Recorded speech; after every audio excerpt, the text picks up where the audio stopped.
Shalom,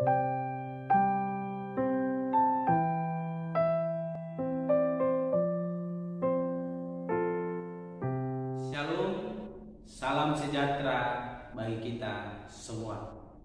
Kasih dan Kristus melingkupi kehidupan kita senantiasa. Kembali lagi di renungan harian kita.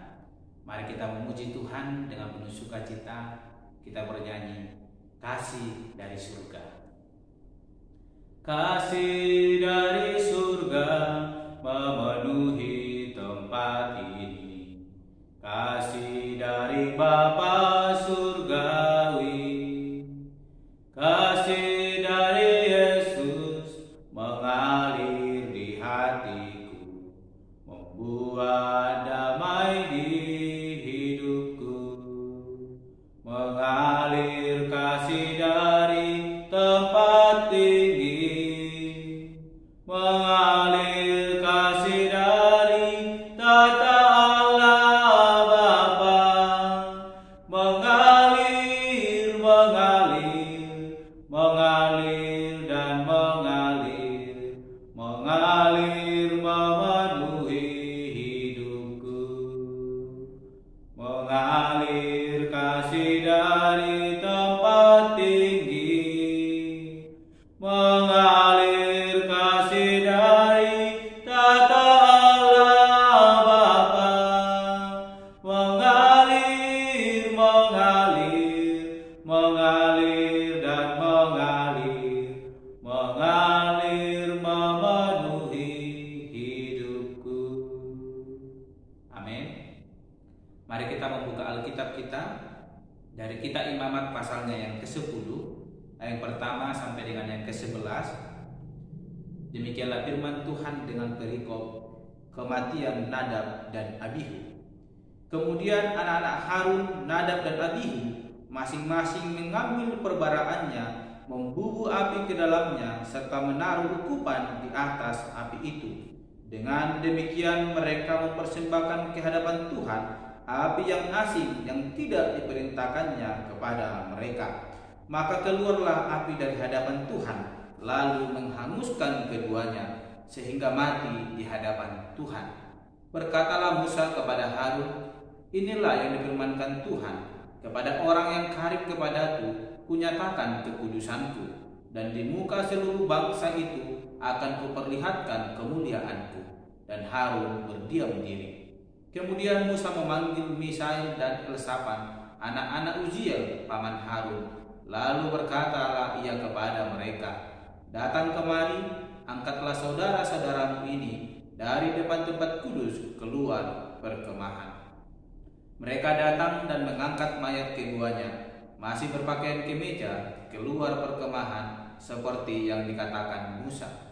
Kemudian berkatalah Musa kepada Harun dan kepada Eleazar dan Itamar, anak-anak Harun, janganlah kamu berkabung dan janganlah kamu berduka cita, supaya jangan kamu mati dan jangan Tuhan memurkai segenap umat ini.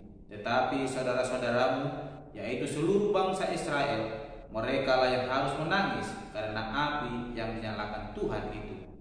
Janganlah kamu pergi dari depan pintu kemah pertemuan, supaya jangan kamu mati, karena minyak urapan Tuhan ada di atasmu. Mereka melakukan sesuai dengan perkataan Musa. Tuhan berfirman kepada Harun, janganlah engkau minum anggur atau minum keras, engkau serta anak-anakmu, bila kamu masuk ke dalam kemah pertemuan, supaya jangan kamu mati. Itulah suatu ketetapan untuk selamanya bagi kamu turun-temurun. Haruslah kamu dapat membedakan antara yang kudus dengan yang tidak kudus, antara yang najis dengan yang tidak najis, dan haruslah kamu dapat mengajarkan kepada orang Israel segala ketetapan yang telah difirmankan Tuhan kepada mereka dengan perantaraan Musa. Amin. Bapak Ibu saudara yang terkasih, kita telah merenungkan firman Tuhan pada hari ini tentang pentabisan Harun bahkan anak-anaknya menjadi imam yang boleh dipakai Allah bekerja di tengah-tengah kemah suci di dalam mempersembahkan korban menghapus dosa di tengah-tengah umat Israel. Bapak Ibu saudara yang terkasih, belum lama mereka ditabiskan menjadi imam telah terjadi tragedi yang membuat Allah murka kepada anak-anak Harun, yaitu Nadab dan Abihu. Mengapa murka Tuhan boleh terjadi kepada Nadab dan Abihu? Padahal mereka adalah seorang imam yang dipilih Allah dan dihabiskan Allah melalui perantaraan Musa yang telah mempersembahkan korban penyucian diri mereka, yaitu korban penghapus dosa, sehingga mereka layak di hadapan Allah. Dan ketika mereka mempersembahkan korban penghapus dosa itu, Allah telah menunjukkan kemuliaannya dengan api yang turun dari langit membakar korban persembahan mereka. Jadi Bapak Ibu Saudara yang terkasih, apa yang membuat Allah menyatakan murkanya kepada Nadab dan Abihu, ini akan menjadi perbincangan kita hari ini, ini akan menjadi renungan kita hari ini. Sehingga tema kita hari ini adalah menjaga kekudusan Allah. Bapak Ibu Saudara yang terkasih, Nadab dan Abihu telah terpilih menjadi seorang imam dan telah mempersembahkan korban penghapus dosa, dan mereka telah layak di hadapan Allah mempersembahkan korban yang akan dipersembahkan di hadapan Allah. Namun Bapak Ibu, ketika mereka menyalakan api di hadapan Allah, kalau kita boleh membaca tadi di pasal 10 ayatnya yang pertama sampai dengan yang kedua, di mana dikatakan, maka keluarlah api dari hadapan Tuhan lalu menghanguskan keduanya sehingga mati di hadapan Tuhan. Keluar api daripada hadapan Allah di hadapan mereka dan menghanguskan Nadab dan Abihu.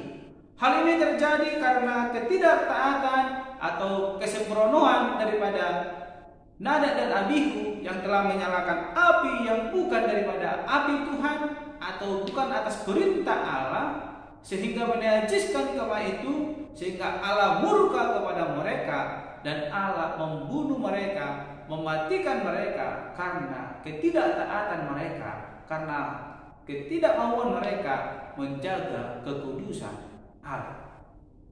Bapak Ibu Saudara yang terkasih, kalau kita melihat bagaimana Musa menjelaskan kepada Harun di ayatnya yang ketiga, berkatalah Musa kepada Harun, inilah yang difirmankan Tuhan kepada orang yang karib kepadaku, kunyatakan kekudusanku, dan dibuka seluruh bangsa itu akan kuperlihatkan kemuliaanku.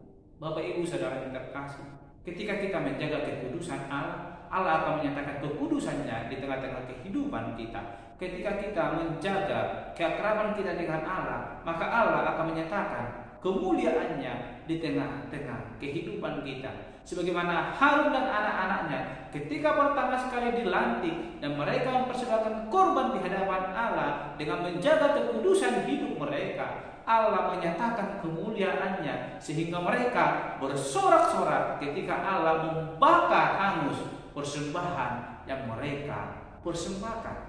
Namun Bapak Ibu Saudara yang terkasih, Nadab dan Abihu telah menyalakan api yang tidak diperintahkan Allah, api yang bukan berasal daripada kemah suci itu, sehingga Allah murka kepada Nadab dan Abihu dan membunuh mereka dengan api yang turun dari langit.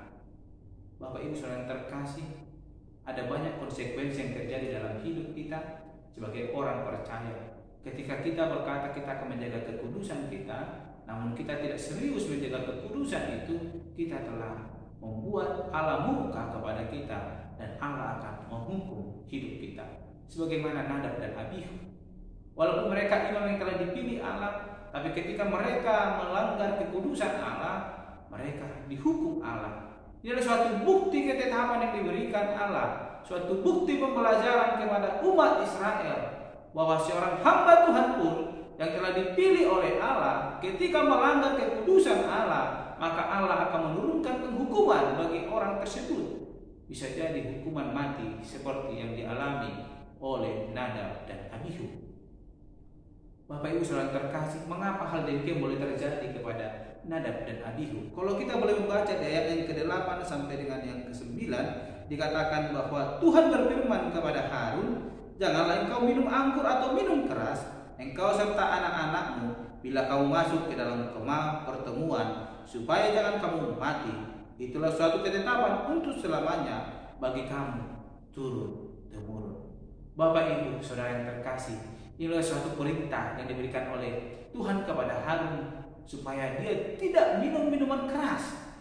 Bapak Ibu yang terkasih, Nadab dan Abihu melakukan pelanggaran di hadapan Tuhan, melakukan yang tidak berkenan di hadapan Tuhan, terjadi atas lepas kendali dari hidup mereka karena mereka telah meminum minuman keras, sehingga dalam keadaan mabuk mereka masuk dalam hadirat Allah dan menyalakan api yang lain, api yang tidak diperintahkan oleh Allah, sehingga Allah murka, Allah marah dan membakar mereka sehingga mereka mengalami kematian.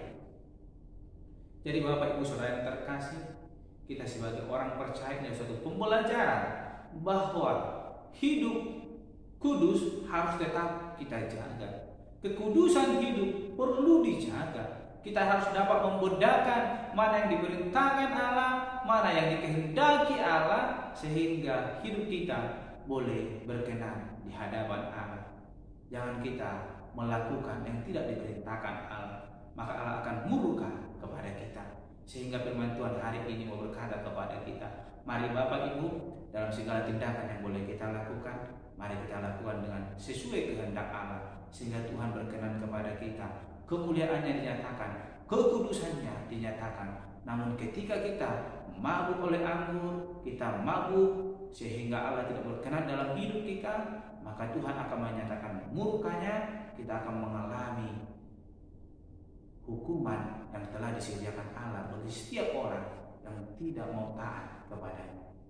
Jangan biarkan hidup kita mengalami hukuman sebagaimana Nadab dan Abihu ketika mereka mengalami penghukuman daripada Allah karena meminum minuman keras, sehingga hidup mereka tidak mengalami kekudusan, melakukan sesuatu di luar kendali hidup mereka sehingga mereka memperoleh hukuman. Oleh karena itu Bapak Ibu, mari kita memilah satu-satu yang akan kita lakukan, memilah apa yang akan kita lakukan di hadapan Tuhan, melakukan apa yang terbaik di hadapan Tuhan, sehingga Tuhan menyatakan kekudusan itu, kemuliaan itu di tengah-tengah kehidupan kita melalui penyertaannya, bahkan berkat-berkat yang boleh melimpah di tengah-tengah kehidupan kita. Mari jaga kekudusan kita sehingga murka Allah tidak dinyatakan, namun berkat-berkatnya tercurah dalam hidup kita. Amin. Mari kita berdoa.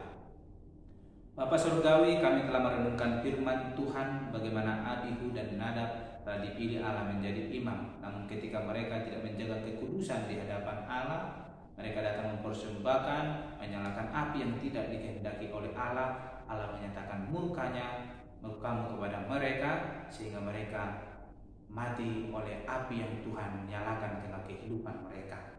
Tuhan, ajar kami sebagai orang-orang percaya tetap menjaga kekudusan kami, melakukan yang sesuai dengan kehendak Allah, sehingga Tuhan boleh menjauhkan murka-Mu daripada kami, namun Tuhan mencurahkan berkat-berkat yang telah Tuhan sediakan bagi setiap kami yang sungguh-sungguh percaya kepada Tuhan, berkenan di hadapan Tuhan dalam setiap tindakan, perkataan, bahkan perbuatan kami.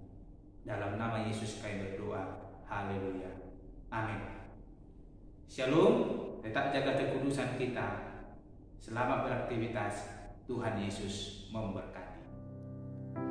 Mengalir kasih dari tempat tinggi,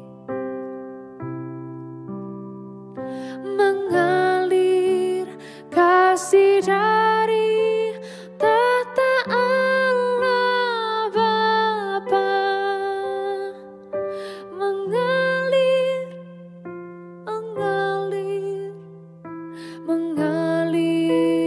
dan mengalir memenuhi hidupku, mengalir memenuhi hidupku.